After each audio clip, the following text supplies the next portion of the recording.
So, how did this Baz Luhrmann movie from the 90s breathe so much life into this 400-year-old play? Let's look at Romeo and Juliet from 1996.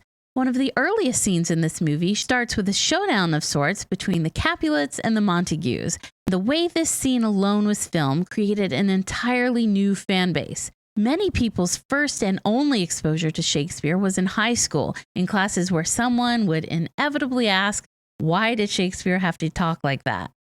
Then Baz Luhrmann comes on the scene and gives us this rendition of Romeo and Juliet, only his second movie, by the way, and opens the eyes of a brand new generation to the works of Shakespeare. Baz Luhrmann chose to stay true to Shakespeare's original script without using any alterations or attempts to update language for today's audiences. This scene is a perfect example of the importance of inflection and body language. These are the same lines that people agonized and tripped over in classrooms, but we're now following along with little effort thanks to the use of relatable, modern context clues.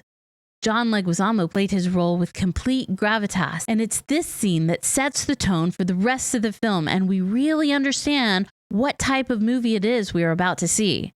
It was definitely Shakespeare, but unlike the stuffy plays we were used to, we were introduced to this ultra colorful world where suddenly the stories we read begrudgingly in school now had us glued to the screen.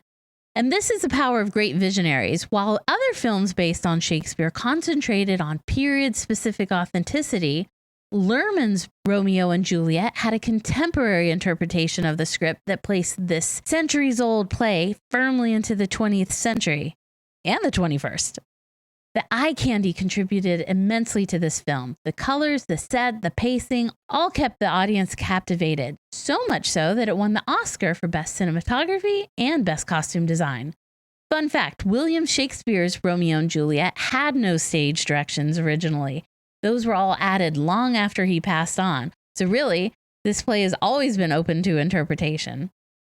Luhrmann used creative cinematography with sudden cuts, sped up shots, and camera swirls to keep the excited pace. This, combined with the vibrant scenery and the wild wardrobe, kept us engaged in every scene, which contributed to that whole distinct Baz Luhrmann look that was later duplicated in the movie Moulin Rouge. People at their core have always been the same, whether it's 4 years ago or 4 centuries ago. Good writing will always stand the test of time.